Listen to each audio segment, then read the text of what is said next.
Bonjour, c'était il y a un mois tout juste, le Salon de l'agriculture ouvrait ses portes avec une visite présidentielle record de 14 heures.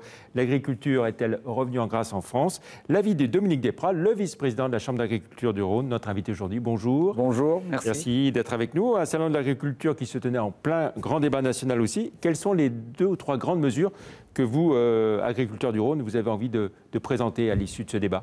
Déjà, merci beaucoup à TLM parce qu'on en parle beaucoup avant, on en parle beaucoup pendant le salon de l'agriculture et des fois on ne parle pas beaucoup après de l'agriculture, donc merci. Les 2 ou 3 sujets, moi je pense, bien entendu, c'est le prix, du prix pour nos agriculteurs, puisqu'on voit bien toute la problématique revenu du salaire des agriculteurs est quand même encore un enjeu central aujourd'hui. Plus de bienveillance tout au long de l'année, du même modèle qui a lieu pendant ce salon de l'agriculture, parce que je pense qu'au-delà du bien-être économique de nos agriculteurs, je pense qu'ils ont aussi un besoin de reconnaissance et au-delà pas un besoin de stigmatisation. Et donc, quand je dis stigmatisation, c'est peut-être un peu plus d'assouplissement pour que leur métier au quotidien ait tout son sens dans l'acte de production et pas dans des fois l'acte de respecter telle ou telle règle qui est très astreignant et qui est très pénalisant pour notre agriculture. Est-ce qu'il y a eu des gilets jaunes parmi les agriculteurs? Je pense que les gilets jaunes, le mouvement des gilets jaunes est un mouvement sociétal, donc je pense que bien entendu il doit y avoir des agriculteurs. On n'a pas senti une dynamique très importante des agriculteurs au travers de cette mouvance-là. Je pense que c'est aussi normal puisqu'on est assez structuré, on est assez organisé et je pense qu'on voit bien que des fois finalement dont sont pénalisés les gilets jaunes, c'est d'être pas assez organisé. Et je pense que pour revendiquer, il faut être organisé. Alors sur la question du glyphosate, la France veut en finir un peu plus vite que l'ensemble de l'Europe, en 3 ans plutôt qu'en 5 ans. Après le glyphosate, il va se passer quoi? Moi, je trouve que d'aborder le sujet des produits phytosanitaires juste par le petit bout de la lorgnette du glyphosate, c'est une erreur fondamentale déjà. Je pense qu'il faut aborder avec nos consommateurs, avec la société, plus de façon quelle agriculture vous voulez demain, à quel prix vous voulez demain. Et de fait, le sujet du glyphosate en découlera.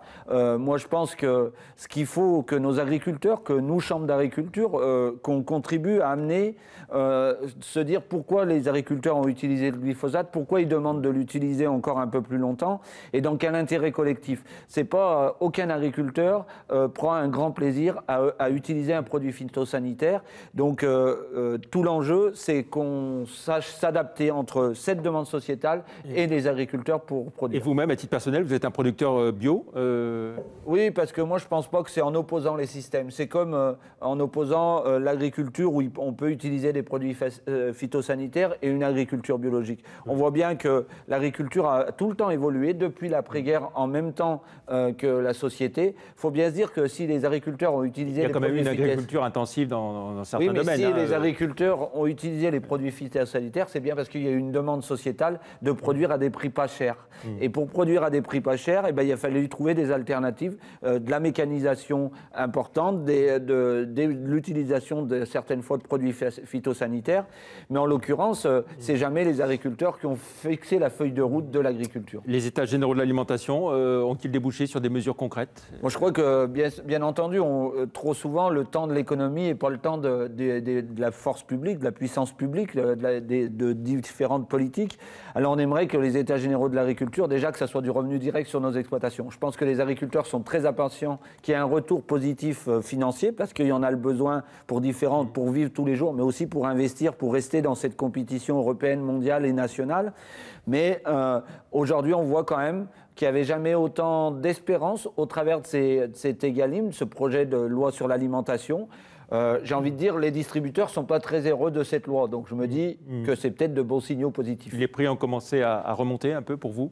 Les prix sont plutôt favorables, une tendance sont plutôt favorable dans différentes filières. Ça ne veut pas dire qu'aujourd'hui c'est satisfaisant et c'est loin d'être satisfaisant sur plusieurs filières, que ce soit la production laitière ou de viande. Les prix ne sont encore pas au rendez-vous. Vous êtes aussi élu MODEM à la région. Vous êtes en train de démissionner de l'exécutif de Laurent Wauquiez. Et c'est pour mieux faire campagne avec La République En Marche et le MODEM aux européennes. On vous annonce sur la liste. Plutôt que, et pour mieux faire campagne contre la liste LR de François-Xavier Bellamy Aujourd'hui, j'ai pris encore aucune vraiment décision définitive.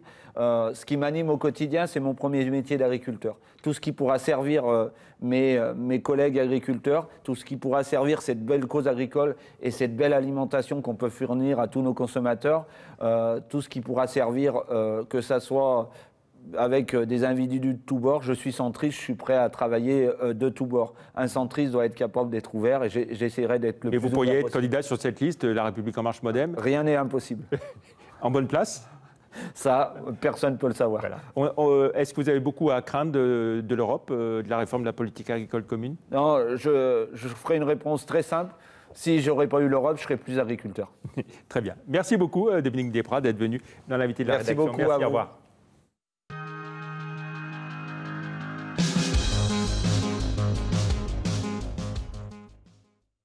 Alors que la team française